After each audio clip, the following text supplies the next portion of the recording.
You guys watch this.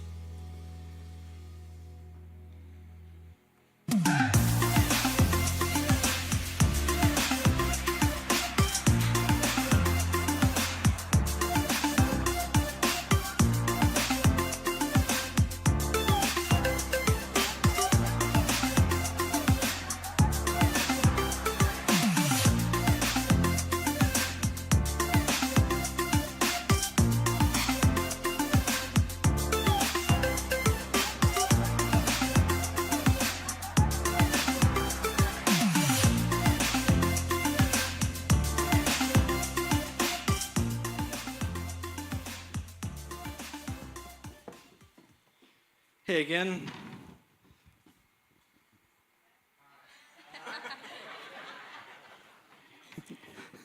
This is going to be fun. I hope you're not scared of me now. I'm going to start us off with some facts this morning, some statistics that's going to give you an idea of where we're going, and then I'm going to introduce this couple beside me. So just keep an open mind, an open heart, and ask God this question: what is my yes? In Georgia, as of right now, there are around 11,000 kids in our foster care system. Now, I just want you to kind of hang tight for that information just for a moment.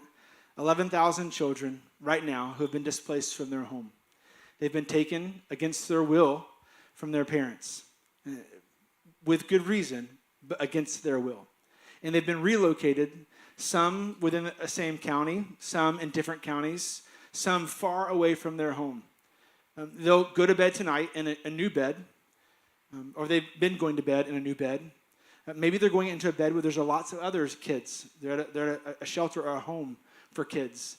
Maybe they've just been taken and there's no homes available, so they're going to go to a hotel tonight where a social worker will keep care of them overnight. That's happening to 11,000 children around our state today. Make it more personal. Here in Chatham County, there are between 300 and 400 kids in our foster care system.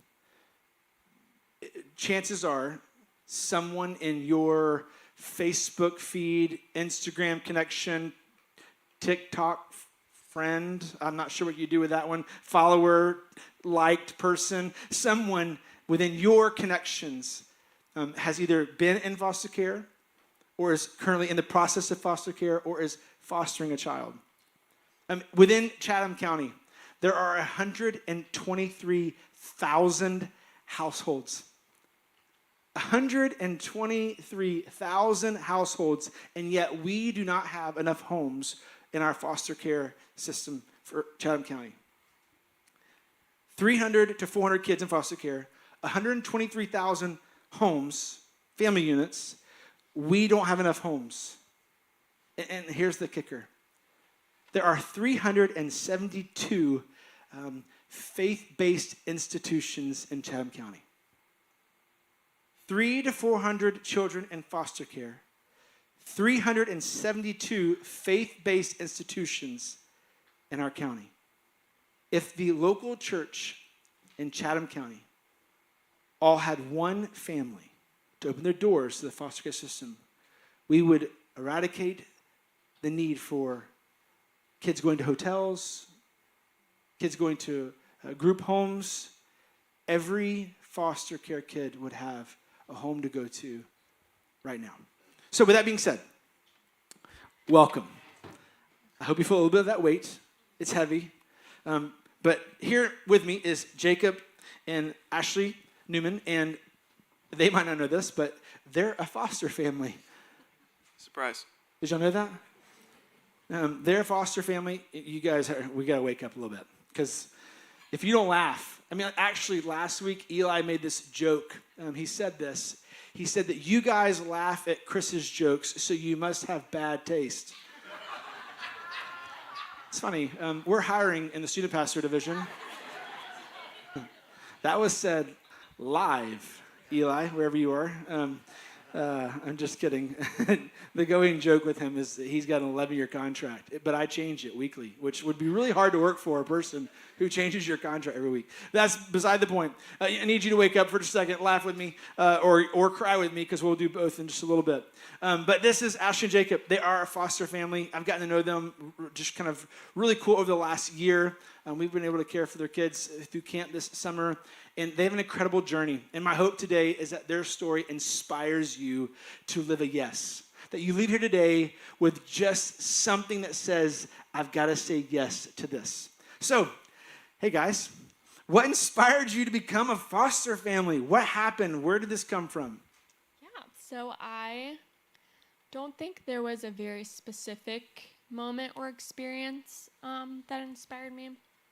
I grew up in church, and I was very involved in our church's global and local outreach ministries, did trips, internships, things like that. So I think somewhere along the way, I became aware of the need and the numbers and the gravity of it, and I just couldn't not be a part of it. Once I knew about it, I couldn't not be a part of it, because whether you're involved or not, it's still happening. Yeah. So children are still going to homes, whether your home is open for that.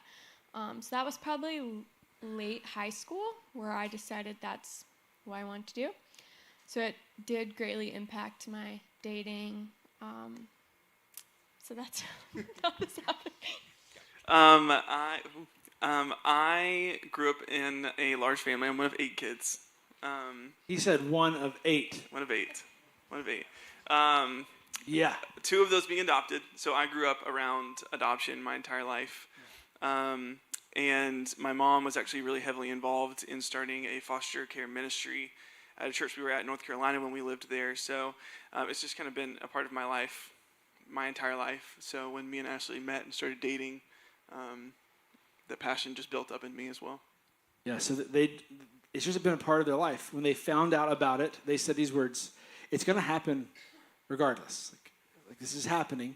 Regardless of what you do, it's going to happen. And so I think, just for marking moments, today we mark the moment.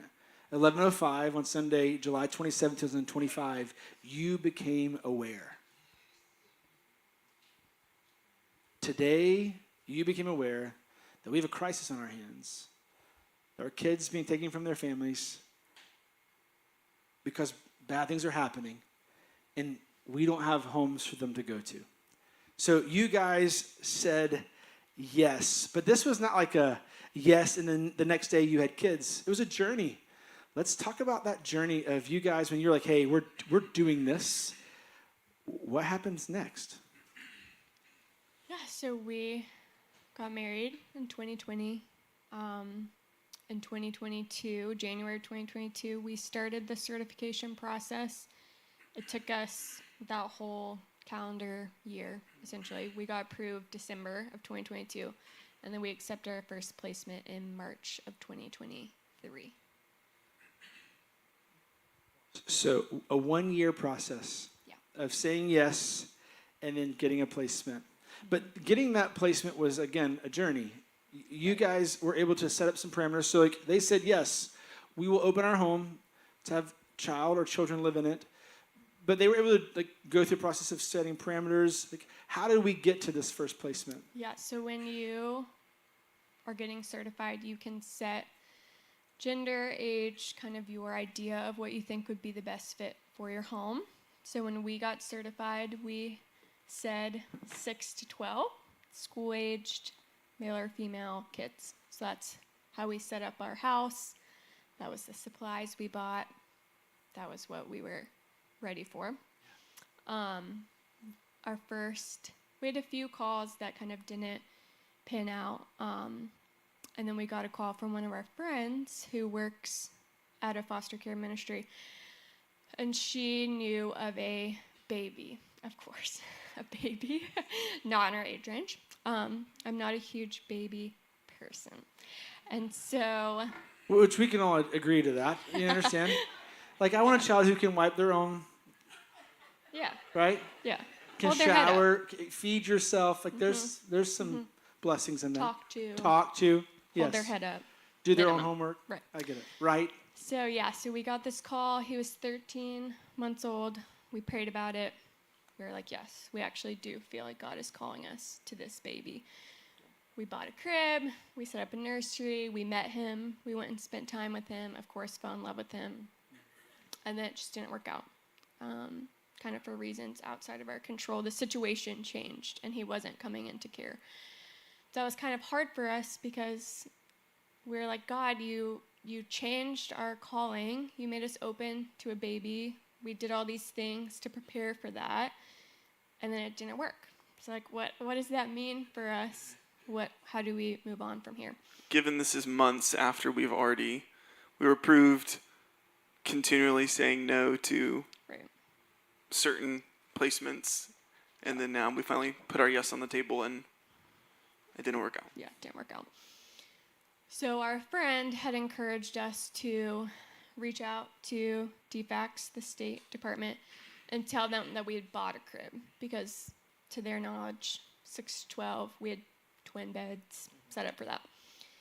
So we emailed her, told her, hey, we bought this crib, thinking that maybe it would expand, like if we had a sibling group and there were older children and they happened to have a younger sibling, maybe it would expand kind of our circle of what we could be open for. And she responded to that email. I was like, hey, we actually have a couple sibling placements right now. Are you interested in either of these? And one of them was a 3-year-old and an 11-month-old. And we felt called to them, and we still have them 2 years later. They're still in their home now. So that was cool to see God kind of take that disappointment and turn it into obviously where we were supposed to be. Yeah, so I think what's really cool for many of us in the room is that their yes open doors. You know, this was the parameter, 6-12, but there was a potential for a baby. They said yes. They prepared. They got a crib. But that didn't work out. It opened the door to what was next. And talking with these guys, Ashley was sharing about how like each small yes like open the door for God to provide and like show up in really unique ways. And so we're gonna just kind of jump through your story. Like, let's talk about these yeses that you guys have made. And obviously, you said yes to foster care. What were the other yeses, and how did they pan out? So pretty soon after we accepted the placement of those two, we found out that their biological mom was pregnant at the time, so another baby for our house. And so we obviously prayed about that, sought the Lord and what He had for us in that. That was a crazy weekend. Yeah, crazy weekend. We found that out and then went on a marriage retreat. So yeah, crazy. And it was like casually dropped too. Wasn't a formal. Yeah, so I have 4 kids, and Yeah. I got them like one at a time over years. You know, like this kid came, wasn't casually dropped. You know, like wasn't like, hey, we're having a kid today. You know, like we knew about it. And then we had a second one a couple years later, and a third one, and the fourth one was a little more of a shock, but it was time, you know? You guys went to like 2 kids, and then, another baby's coming. Yeah. 3, all under 6, which was that first stipulation, right? Yeah. That was wonderful. Keep telling these stories. Yeah, so when he came to us, that changed a lot for us, obviously, having a third much younger baby than what we were used to. So step number 1, we had to buy a new car because 3 car seats do not fit in most cars across the row. Can you imagine seeing that? I would put them on the top rack, you know, like that was considered. Yeah, trailer and something. He tried. I'm just kidding. So we obviously are adapting to a new baby. Having to take 2 cars to daycare to pick up kids because they won't all fit in one car. Yeah, we're caravanning around Savannah. So we were kind of looking at cars, whatever. My mom had just recently bought a car, so we were like, can we just test and just see if the seats happen to fit in yours so we can just be done with the research? We have way too much going on. They did, so we were like, great. Bought her exact same car, model, whatever. And that fit. And so that was one of those small yeses of buying a car is kind of scary for kids that are temporary and not knowing, you know, what that's going to look like. because at about pretty much 2 years in, those three did end up reunifying with their mom. So that's always the goal. The goal is always for kids to go back to their biological family when it's safe. But obviously that was very, very challenging for us to have had them for most of them the majority of their life and kind of what that looked like. Can y'all talk about that for a little bit? Because obviously these kids are young. You got a baby. For 2 years, I mean, you become mom and dad. What was it like having to honor the process of reunifying these kids that you love back to their parents? That the emotional side is intense, because it's the challenge of that's probably been the biggest challenge to me is the emotional side of being a foster parent. Is you struggle with feeling really sad about having having children in your home, pouring everything you have into them, which is the whole point of foster care, is loving them as your own child for 2 years, and then it just ends on a day. And the struggle of feeling really, really sad about that, but then feeling guilty that you're sad because you should be happy that the child is being reunified, because that's the whole point of foster care, is for you to take a child out of a struggling environment so that the parent can get themselves together to be able to create a healthy environment for the child to re-enter into. It's the struggle of that guilt. And I remember the day that we were sitting in court and we found out that they were officially being reunified, and we had kind of been told a little bit ahead of time, but I mean, when court ended and we were like leaving to go pick up the kids from daycare for them to leave at 5 p.m. that day, I remember we both crying, went up to the mom and we're just like, we love them so much, but we're so proud of you for everything you've done. And as horribly sad as that was for us, it was obviously a great moment for her. So it's just the struggle with that, I think, has been the biggest challenge. Yeah, just for just a second, like, this is what Jesus looks like. I mean, you think about the sacrifice and the surrender that they've poured their heart, soul, they've loved and cared for these kids as their own, and they're having to give them back. And for them to say, I'm really proud of the work you've done, knowing that their heart is grieving the loss. They're grieving, hey, I won't be able to do this anymore. These kids are moving back, but yet they cared about this mom and like told her, hey, we're a champion for you. We're proud of you. We're in this with you. Like, there's something beautiful about this.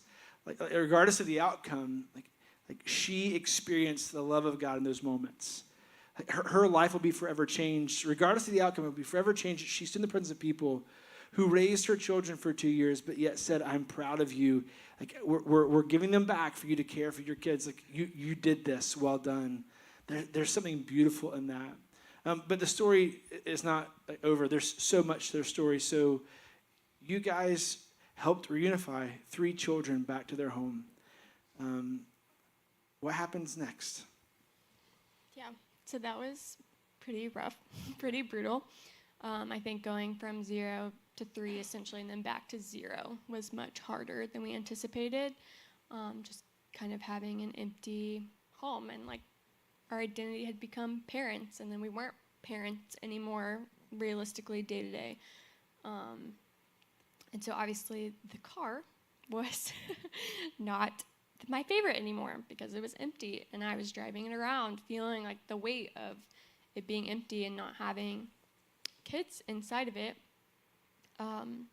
We kind of took a few months, traveled, did a few things, and then we felt ready to accept another placement. So we had gotten a few calls, but we had gotten this one call that we kind of felt God was leading us towards yes. It was a different sibling group of 3, much older. And so we said yes, and they joined us, and they're so special.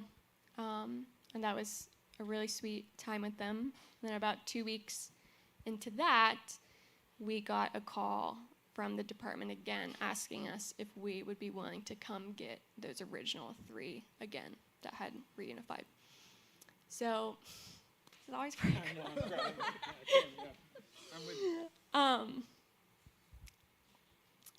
Like, I remember where I was. I remember how it felt. It was the craziest thing I've ever experienced.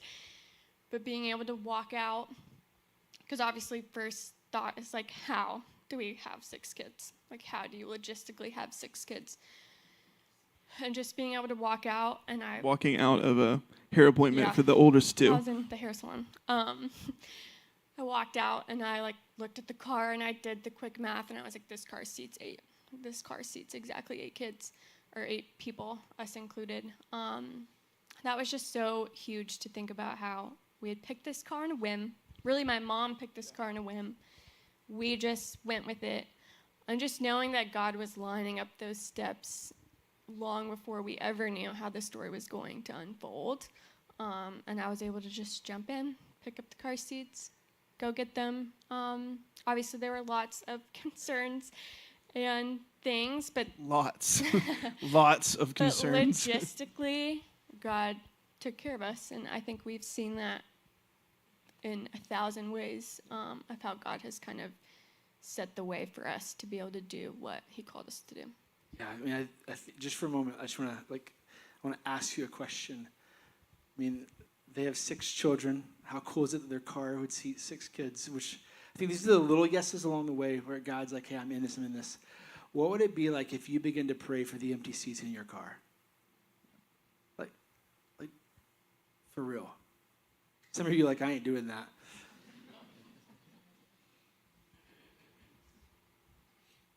I think your willingness to pray determines the size of the God that you believe in. What would it be like if you begin praying, I've got a few extra seats in my car. I've got an empty bedroom at my house. Hey, God, what do you want me to do with that? God, are you asking me to do something? Like, the plight, the story is massive. It's happening regardless of what you do. Homes are desperately needed. What if you begin to pray for the seats in your car? God, do you want to fill these seats? So you guys, 3, 0, 3, 6. And if you're like, I can't do that, they did. Well, and just to back up for a second, when we didn't have any kids at this point, so this was the kind of the transition between having the 3 that went home and then the 3 that we accepted. We originally got a call about these 3 that we accepted before the other 3. This is getting confusing. Just bear with me. The older 3 that we that came into our home, they were actually a sibling group of 5. So they were a sibling group of 5. We got the call about them and really were logistically trying to figure out how we could take all 5. And it ended up just not working out. And we were like, we just can't. 5 is honestly, and my initial thought was like, no.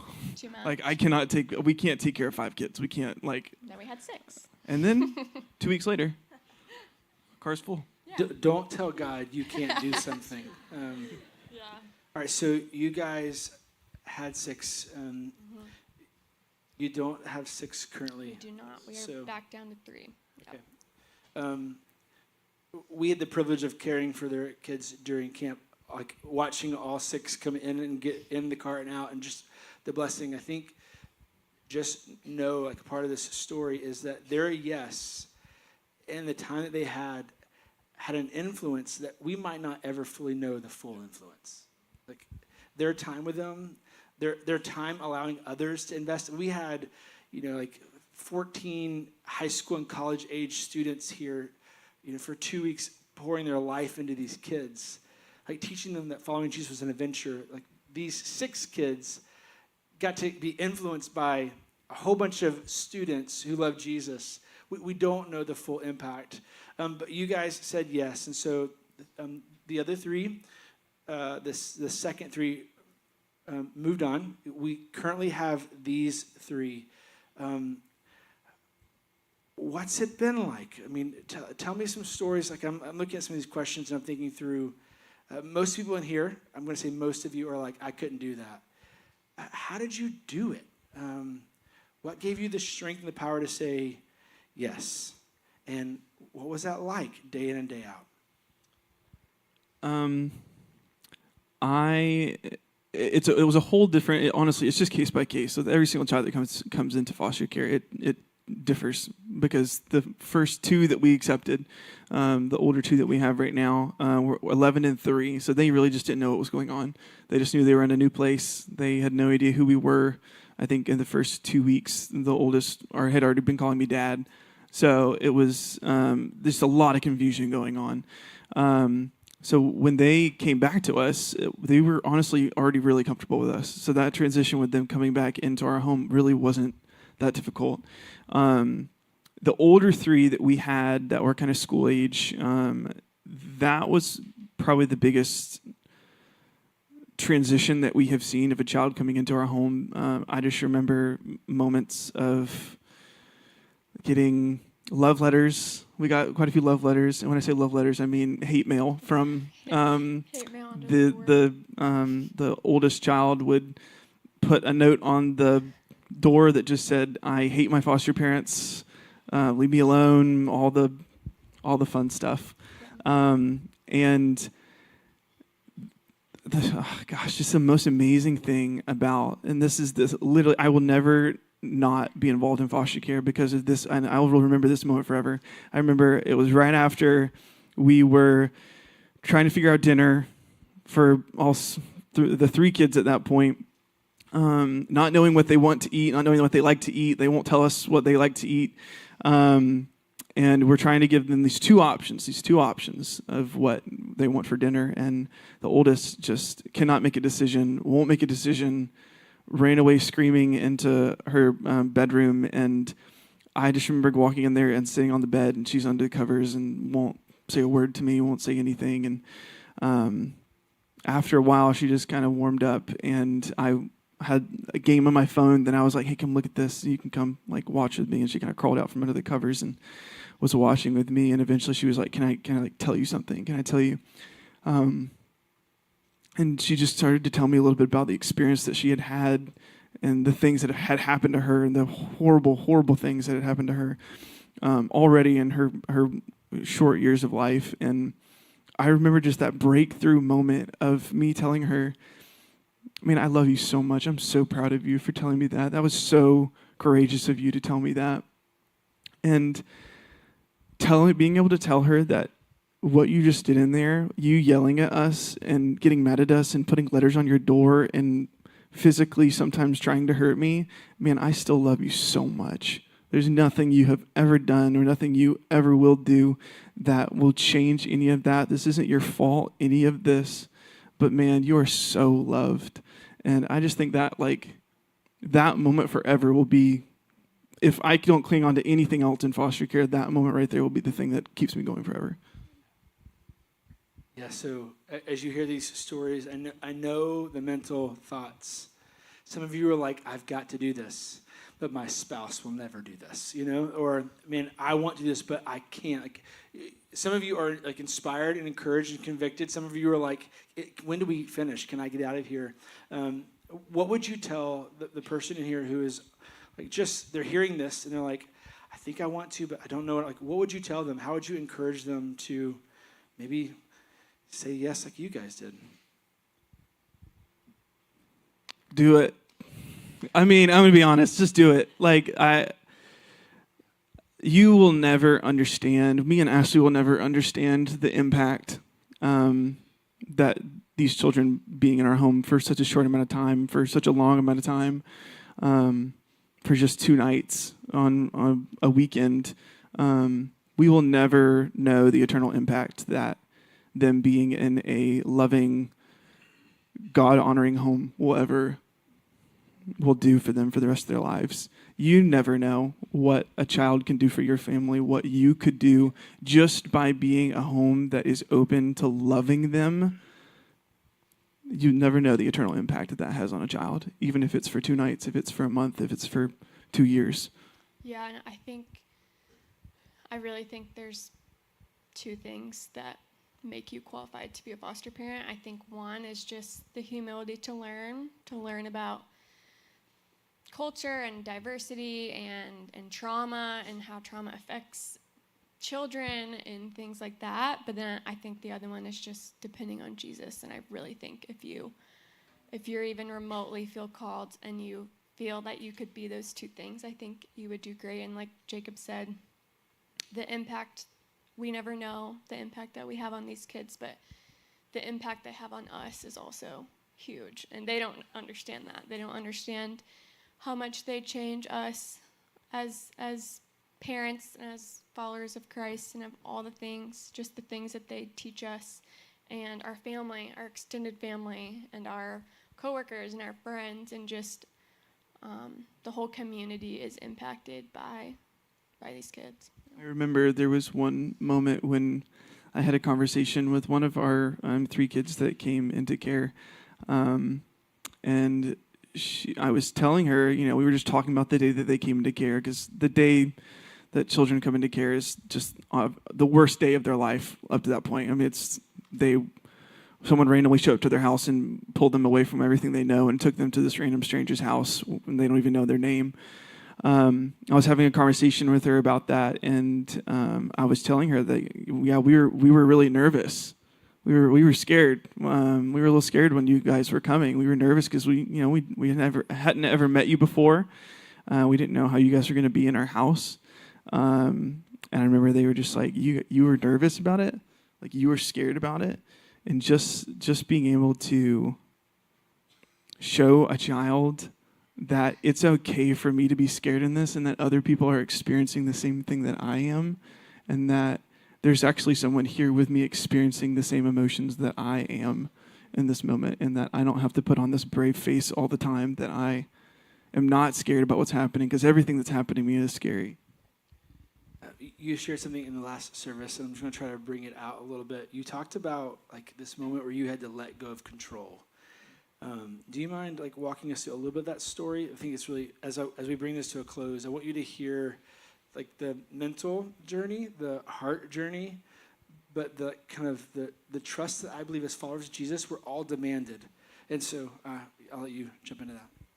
Yeah, so we were talking about challenges, and I think my greatest challenge is just the mental toll. Like obviously there's physical, logistical things that you have to figure out, but there's just a lot of unknowns all the time. And it kind of took me a bit to come to a place to realize that the unknowns and, the court dates and the visits and the trauma assessments and the therapy, and like you're sitting in all these appointments and you don't know what's going on, and you're worried about these kids that you love, and you want the best for them, and you want the best for their parents, and it's a lot to take. And I feel like I kind of came to a place of realization that the system as a whole, God willing, it will improve, but that's not what's going to improve overnight. But that God was able to refine me and teach me things about how to have peace in those moments, and how to stay calm, and how to advocate when I need to advocate, and how to trust the process when you need to trust the process. And I think that's been really huge for me, that God's working in me as much as he's working in the children and the caseworkers and everyone else involved. Yeah. That's so awesome. Yeah, so I think the question I'm going to leave you with as we kind of wrap up is, like, what do you do with the information you now have? Okay, so we have a foster care crisis. We need families. We need homes. We need more people to say yes. Okay,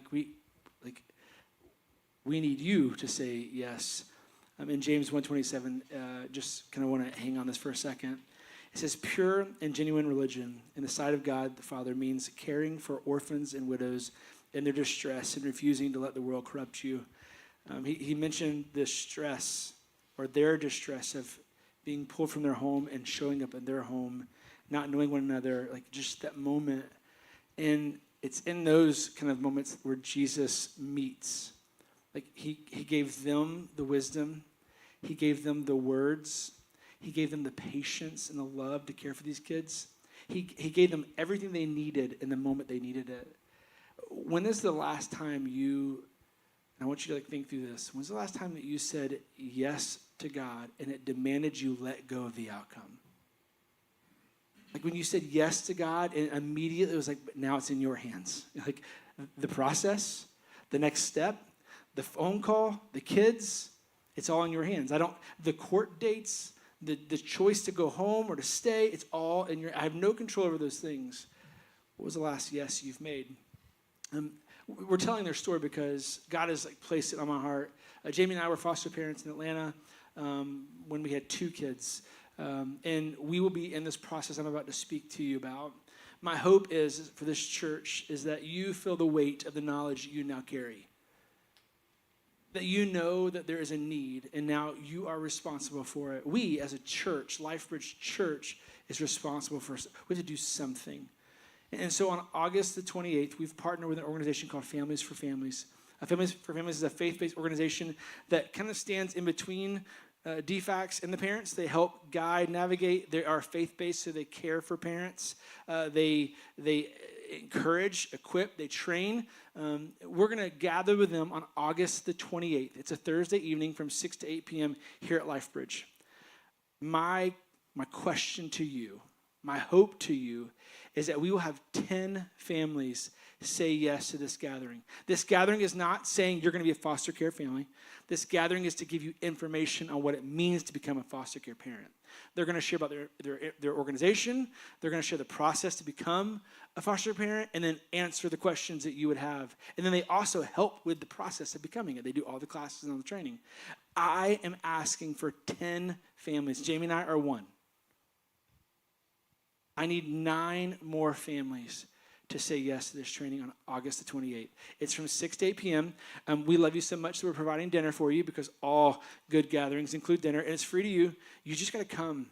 And again, you're not committing to anything. You're not signing a contract. You're just coming to explore. So many of us in the room right now are like, I'm coming, but my spouse is not, or I can't do that. There's no way. Listen, would you let your yes today simply be, I'll go. I'll go and listen. I'll take the next step. In all the big processes in life, Jamie and I have always kind of prayed this: God will commit to the process. If a door opens, we'll walk through it. I just want you to know that this morning we've opened a door. The door's open for you to come and sit and eat free food, which is, of God, and then just to listen to what they have to say, to hear some of the stories like this and the need that maybe you can provide. Maybe that car you have with that empty seat is because God wants to put a child there. That room that's been empty, maybe, just maybe, it's time to let someone live there. You have something to offer, and you might be like, no, I don't. They just told you that when they needed it, God provided it. Like he met them in those moments. It wasn't like they were like, you might be the most excellent parents in the world, but God equipped you when you needed it. And he'll equip you too, but you have to say yes. So, on the seat back in front of you is a QR code. If you scan that QR code, it takes you to this page where it says events. If you click on events, you're looking for foster care gathering. Click on that foster care gathering link and register. Again, it's free. You're not committing to anything. There's no fine print. You're just coming and you're saying, yes, God, I will listen and I will ask you, what are you doing? And you will take that step. 10 families to join Jamie and I in this process. And listen, here's the thing. This is just the beginning. And we're going to create a culture, a community of people where this church gathers around foster care families. We're going to do it in such a way that we become a catalyst for other places. Like we want to inspire other churches. We don't want to compete. We want other churches to buy into this. Like, hey, jump on board. If all the local churches in Savannah jumped in, we would meet the need. Can you imagine the culture, the community of people around these foster care families? That's what we're starting here at LifeBridge. This is just the beginning. Are you going to jump in? Are you going to be part of it? Are you going to say yes? This might be the greatest yes of your life. Say yes, and let's see what Jesus does. So here's what I'm going to pray for us. Our prayer team's going to come forward. You might be struggling with a yes. Come let someone pray for you. Maybe it's not yes to foster care. Maybe it's yes to something else. Maybe you need to follow Jesus today.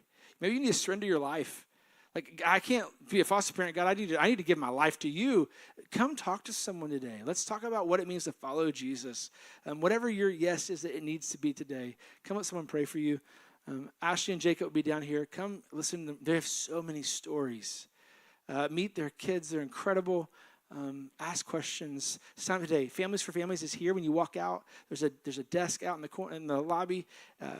Shannon's there. He runs this kind of division of Families for Families. Ask questions.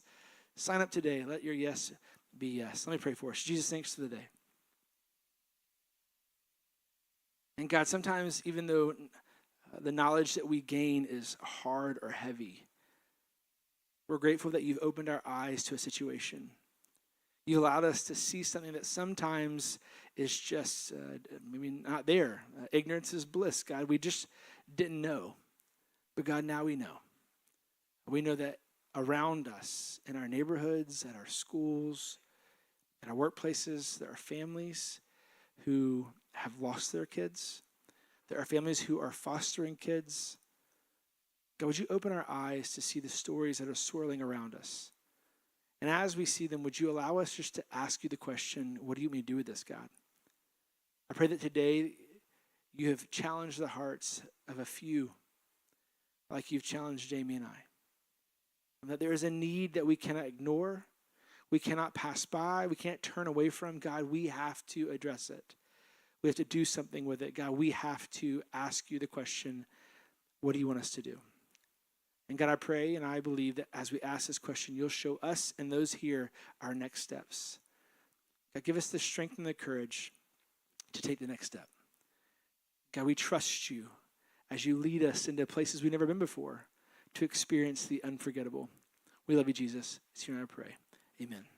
Thanks, guys. You're dismissed.